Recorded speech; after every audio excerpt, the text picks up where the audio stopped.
तो आज से हमने एक नई सीरीज चालू की है, रेड ऑन म्यूचुअल फंड। उसका मतलब क्या रहने वाला है, हम म्यूचुअल फंड के बारे में एकदम माइन्यूट जो फंडामेंटल डिटेल्स है वो डिस्कस करेंगे। तो आज का जो हमारा टॉपिक है, मतलब कि ये वीडियो किसके लिए है, आपको अगर आप म्यूचुअल फंड में इन्वेस्ट करते हैं और आपको government securities, T bills, CBLO debenture, tier one tier two bond, non convertible debentures, bonds, SLD, securitisation of debt, अगर ये मालूम नहीं तो ये वीडियो आपके लिए होने वाली है। मैंने बोला कि हम एक सीरीज चालू करने वाले हैं, उसका नाम होगा रेड ऑन म्यूचुअल फंड। में बहुत से डिफरेंट डिफरेंट म्यूचुअल स्कीम आपको एक्सप्लेन करूंगा कि ये म्यूचुअल फंड स्कीम आपके लिए है या नहीं। तो आज का जो हम आज ये वीडियो में जो डिस्कस करने वाले हैं, तो बेसिक बेसिक वीडियो होने वाली कि म्यूचुअल फंड के इंग्रेडिएंट्स क्या है। बहुत लोग जो रहते हैं उनको क्या लगता है कि म्यूचुअल फंड मतलब हम शेयर्स में इन्वेस्ट करते हैं, जो स्मॉल कैप शेयर से, मिड कैप शेयर से, लार्ज कैप शेयर से उसमें इन्वेस्ट करते हैं।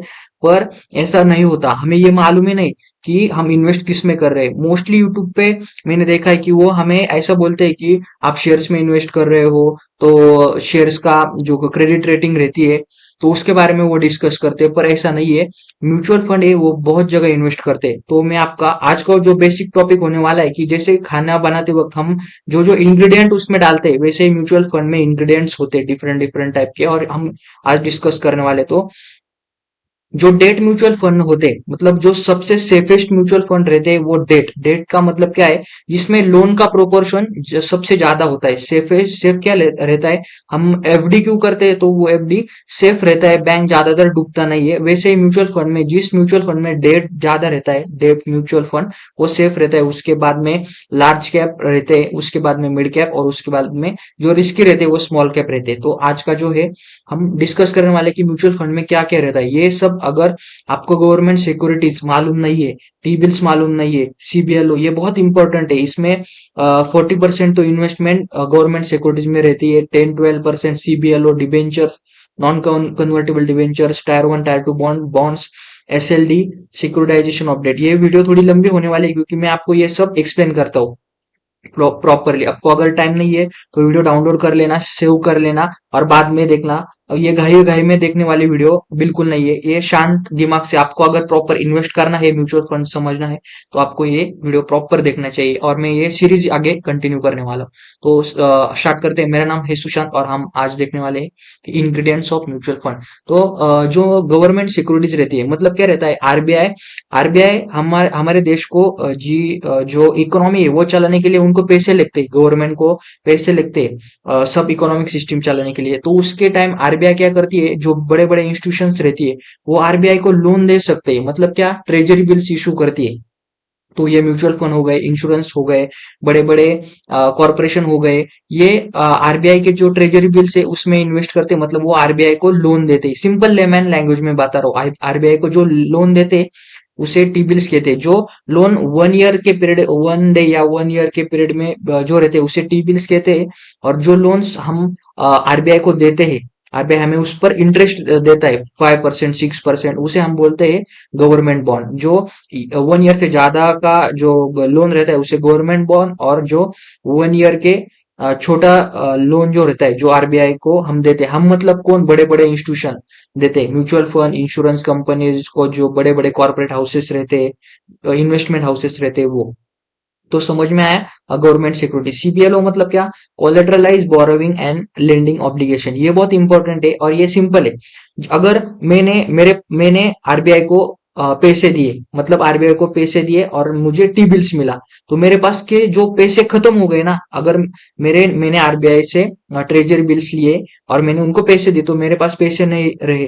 तो क्या होता है, अगर मुझे पैसे की नीड हो जाए तो ये म्यूचुअल फंड क्या करते हैं, जो म्यूचुअल फंड इसमें उनका काम है रहता है कि म्यूचुअल फंड मुझे लोन देते हैं, क्योंकि मेरा तो एसेट आरबीआई के पास है, मैं तो डूबने वाला नहीं हूँ। तो म्यूचुअल फंड क्या बोलते हैं, अरे हाँ, आपको पैसे की जरूरत है ना, हम आपको पैसे देते हैं, आप हमें 7%, 8% का इंटरेस्ट दीजिए।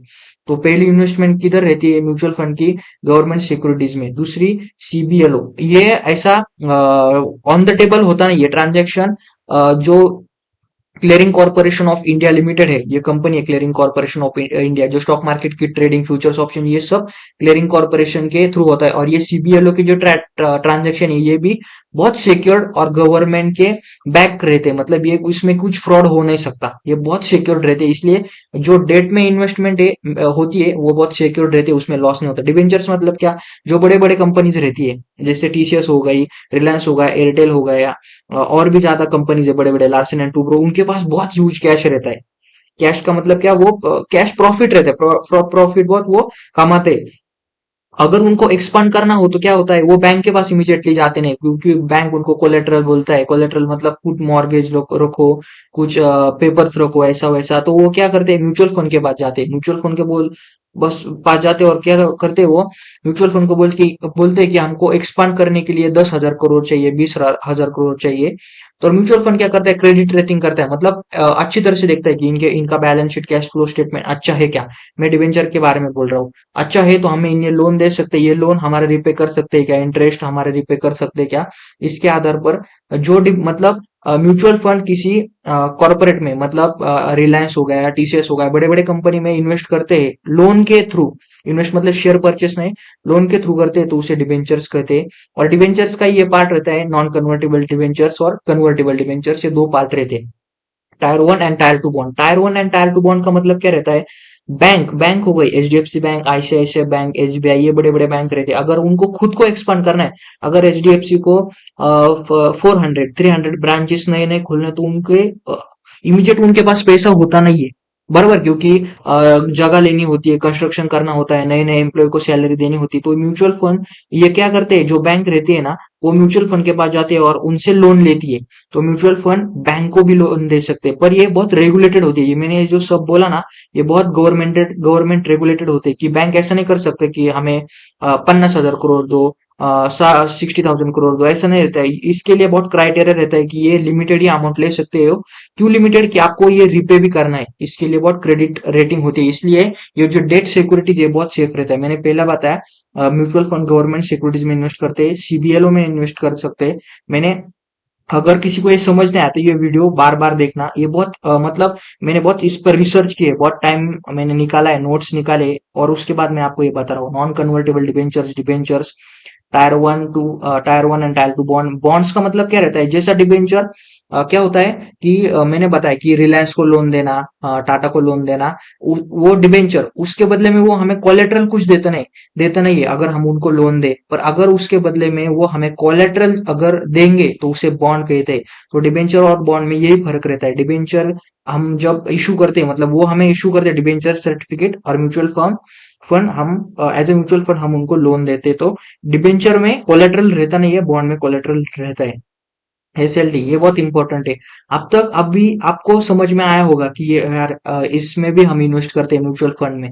और ये मैंने आपके ऊपर जो बताया, और ये तो बहुत इंटरेस्टिंग है। एसएलडी मतलब स्टेट डेवलपमेंट लोन। जो जो राज्य सरकार रहती है, स्टेट गवर्नमेंट रहती है, महाराष्ट्र, राजस्थान, एमपी, कर्नाटक, आंध्र प्रदेश, ये बहुत सारे जो हमारे सब स्टेट है, उनको रन करने के लिए पैसे की जरूरत रहती है। हर साल बजट निकलता है, आपने सुना हो तो, बजट निकलता है। एक्सपेंस करना होता है ना, नए नए सड़क बनाने होते हैं, नए नए बिल्डिंग्स बनाने होते हैं, उसके लिए उनका तो जो रेवेन्यू है वो तो साल के एंड में आएगा। समझ में आया, वो तो साल के एंड में आएगा। पर उनको जो स्टार्टिंग में पैसे लगते, तो वो किसको पैसे लगते हैं, गवर्नमेंट को। तो ये म्यूचुअल फंड जो रहते हैं, म्यूचुअल फंड होगा, मैं ये टर्म समझ लेना, म्यूचुअल फंड, इंश्योरेंस कंपनी, ये क्या करते हैं, जो स्टेट गवर्नमेंट है उनको लोन देते हैं, कि ये 7% का लोन, ये 8% का लोन, ये सब बड़ी बड़ी स्कीम रहती है। और जो मैंने जैसा tyre one tier two bond में बोला कि बैंक कितना भी लोन नहीं ले सकते, वैसा ही स्टेट डेवलपमेंट के लिए फिक्स कोटा रहता है, या फिक्स परसेंटेज रहता है, कि आप म्यूचुअल फंड या इंश्योरेंस कंपनी से इतना ही लोन ले सकते हो, इतना ही परसेंटेज का लोन ले सकते हो, ज्यादा नहीं ले सकते। रिपेमेंट का वगैरह वो बहुत बहुत स्ट्रिक्ट रहता है, उसको बहुत बड़े बड़े फाइनेंशियल इंस्टीट्यूशंस अटैच होते हैं कि ये लोन रिपे कर जाएंगे। और इसमें एक पार्ट समझना है कि अगर हम बोले कि हमारे स्टेट में, महाराष्ट्र में मैं रहता हूँ, तो बीजेपी की सरकार है या शिवसेना की सरकार है, अगर ये गिर जाएंगे तो हमारे लोन भी डाउटफुल डेट हो जाएंगे। तो ऐसा रहता नहीं है, इसके लिए प्रॉपर फाइनेंशियल मैनेजमेंट रहती है। इनका जो बीजेपी, शिवसेना, जो पॉलिटिकल पार्टी है, उनका डायरेक्ट कनेक्शन रहता नहीं है बजट के लिए। उसके लिए मॉनिटरी जो डिपार्टमेंट है वो सेपरेट सेपरेट रहते हैं। और सिक्योरिटाइजेशन ऑफ डेट मतलब ये भी एक कॉन्सेप्ट है। जो जिसमें म्यूचुअल फंड इन्वेस्ट करते कर सकते। तो अभी तक आपको ये समझ में आया होगा कि पहले सबको लगता था कि म्यूचुअल फंड किस में इन्वेस्ट कर सकते। तो अभी मैं आपको बहुत बड़ा एक शॉक देने वाला हूँ कि इक्विटी में इन्वेस्ट कर सकते थे, small cap, mid cap, large cap. तो आप ये आपको एक स्कीम दिखाता हूँ। ये देखो, एक्सिस की short term direct fund growth है। इसमें क्या रहता है, डिबेंचर्स में 36% का इन्वेस्टमेंट है। मतलब जो लोन देते हैं रिलायंस, टीसीएस, बड़े बड़े, अगर आप बोलेंगे 30%, अगर उन्होंने लोन का रिपे ही नहीं किया तो ऐसा रहता नहीं है। अगर म्यूचुअल फंड या इंश्योरेंस अगर उनको लोन दे रहा है तो बहुत बारीकी से चेकिंग होती है, क्रेडिट रेटिंग होती है कि ये लोन, मतलब ऐसा हो ही नहीं सकता। मोस्टली 99.99% की ये लोन रिपेमेंट में कुछ प्रॉब्लम आए। मैंने बोला था, मैंने ऊपर के पॉइंट लिखे थे, government securities, CBLO, non convertible debentures, floating government securities, ये यही रहता है। गवर्नमेंट बॉन्ड, फ्लोटिंग रेट मतलब क्या है, जिसमें जो इंटरेस्ट रेट देती है जो आरबीआई हमें, वो थोड़ा फर्क चेंजेस रहता है। Bond, tyre two bond, non convertible debentures, net receivable, state SLD, state development loan. ये स्कीम के बारे में बोल रहा था कि एक्सिस शॉर्ट टर्म फंड। तो इसका एग्जिट लोड, ये शॉर्ट टर्म फंड क्या रहता है, जिसको 1 ईयर, 2 ईयर, 3 ईयर, इस ये शॉर्ट पीरियड में इन्वेस्ट करना हो तो ये जो स्कीम है उसमें इन्वेस्ट कर सकता है, उसको फिक्स्ड रिटर्न मिलेंगे। मतलब ऐसा हो नहीं सकता कि एक भी साल ऐसा नहीं हो सकता कि उसको फिक्स रिटर्न ना मिले। 5%, 6%, 7%, ऐसे मिनिमम रिटर्न रहते हैं 5%, आपको ये मिलेंगे ही मिलेंगे। इसका एम देखो, 7,367 करोड़ का इसका एसेट अंडर मैनेजमेंट है। मतलब इस इतने रुपए का ये फंड, ये छोटा मोटा फंड नहीं है, बहुत बड़े फंड रहते हैं। और जो जो बड़े बड़े लोग रहते हैं ना, वो इक्विटी में कम और डेट में ज्यादा इन्वेस्ट करते हैं। कि जिसके पास 10,000 करोड़ है, 50,000 करोड़ है, तो वो ऐसा टाइम पास के लिए नहीं करते कि चलो आज हम शॉर्ट टर्म फंड लेते। शॉर्ट टर्म फंड मतलब इक्विटी के फंड लेते। उनके पास बैलेंस पोर्टफोलियो रहता है। तो अभी भी इन्वेस्ट करते समय पोर्टफोलियो हमेशा बैलेंस रहना चाहिए, उसमें डेट का भी प्रोपोर्शन रहना चाहिए, इक्विटी का भी प्रोपोर्शन रहना चाहिए। तो एक्सिस की शॉर्ट टर्म डेट, ये मैंने एग्जाम्पल के लिए लिया था।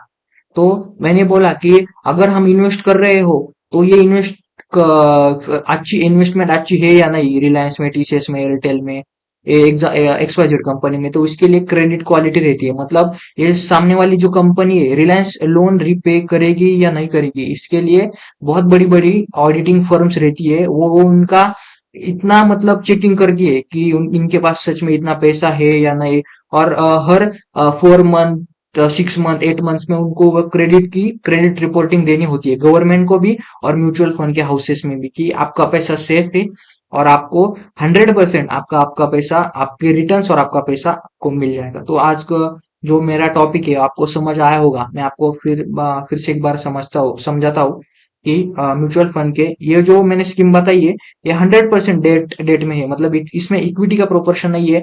ये सबसे सेफेस्ट म्यूचुअल फंड की इन्वेस्टमेंट बोली जाएगी अगर इसमें आपने किया तो। रिटर्न थोड़ा कम मिलता है, 6%, 7%, 8%, वो रिटर्न थोड़ा कम मिलता है, पर ये 100% रिटर्न मिलता है। तो एक बार फिर रिवाइज करते हैं, गवर्नमेंट सिक्योरिटीज में इन्वेस्ट करते हैं, CBLO, debentures, non convertible debentures, tier 1, tier 2 bond, bonds, SLD, securitisation of debt. तो समझ में आया तो शेयर कर देना और ये वीडियो बार बार देखना। मतलब ये मुझे लगता है कि ऐसा कोई इंफॉर्मेशन यूट्यूब पे मोस्टली अवेलेबल नहीं होगी, हुई तो अच्छी बात है, देखी तो आपने अच्छी बात है। तो सेव कर लेना। अगर म्यूचुअल फंड में इन्वेस्ट करना है तो ये इसका प्रॉपर नॉलेज लेना और तभी करना। तो चलेगा। मेरा नाम है सुशांत कौड़े, इंस्टाग्राम पे ये मेरा आईडी है, ये टेलीग्राम का आईडी है और ये ट्विटर का आईडी है।